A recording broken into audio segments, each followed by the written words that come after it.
a profound experience that has really shaped my priesthood and my understanding of the church over the years were the 4 years I was blessed to serve as a missionary in the Dominican Republic. And until you live in another country and really get to know the church in another country, one may be tempted to think, well, the church is the same everywhere. But I realized in my mission time in the Dominican Republic that the church looked and felt very different in some ways. And that's the beauty of Catholicism, that when it comes to faith, when it comes to the sacraments, when it comes to our teachings, when it comes to the scriptures, all of that we hold in common. We're completely unified. The church is one. And yet, as the church enculturates herself in different places, different countries, different times and experiences, she's looked very different. So maybe it's just a presumption that the church is going to look different in China than it will in Ireland, than it will in Africa, than it will in Dominican Republic, than it will in Madison, Wisconsin. But until we actually experience the church somewhere else, it's tempting to think things are just always this way and this is the way it should be. So it's good to know that there's different ways of living the faith in different places and times.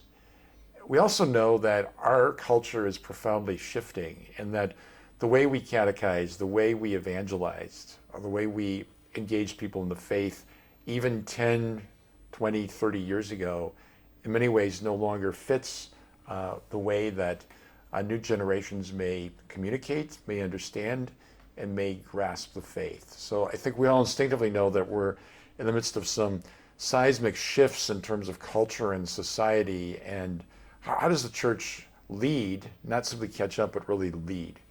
You've heard me mention a few times recently that I've finished the regional vicariate meetings throughout the diocese, where every pastor and some members of his evangelization team have shared what they're doing with our Go Make Disciples evangelization effort. Everyone is doing something. Everyone is working hard. And some have been very creative and are really thinking outside of the box. How do we reach the people that aren't in the pews? How do we engage the people that don't come to Mass and have fallen away from the practice of the faith?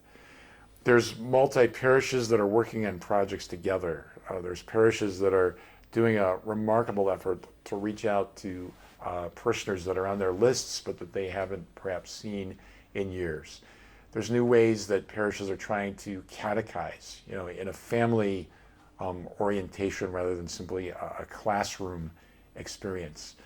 There's all sorts of ways that parishes are creatively thinking, how do we really engage people in the 21st century in our culture as we find it today? We need to do more of that in our evangelization and in our thinking about the church. Again, not that the church herself changes, but the methods, expression, and ardor of how we evangelize and how we catechize and how we live the faith are going to change according to circumstances and places. So in a sense, we all need to be willing to let go of some of what we are comfortable with and to reach out and embrace that which is seemingly new and not be afraid to try things that may even fail. I always say, I'd rather try something and fall flat on my face in failure than never try anything out of fear of failure. Sometimes we learn most from our failures than our successes, because when we fail, it raises questions. Why did it fail? What do we need to do differently? What is God asking of us in this moment? So how we evangelize, but also how our parishes are structured, how they're governed, how we run and finance our schools. There's different models for doing that, and in some ways we need to look at places and circumstances and ministries in our diocese where there's diminishing returns and say, we can't just keep doing the same thing in the same way and expect different results.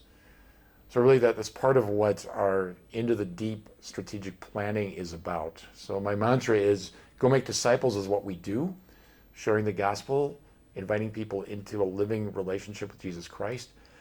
Into the Deep is how we're going to do it, to recalibrate our resources, our institutions, and our energies all towards the mission of the church as we find ourselves today.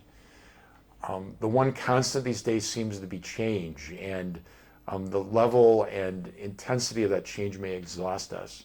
But this fluidity is not going to go away. So we need to be open to what the Holy Spirit is asking us to do, to be much more missionary, to be much more flexible, to be much more on the move, in a sense, as we seek to spread the gospel of Christ.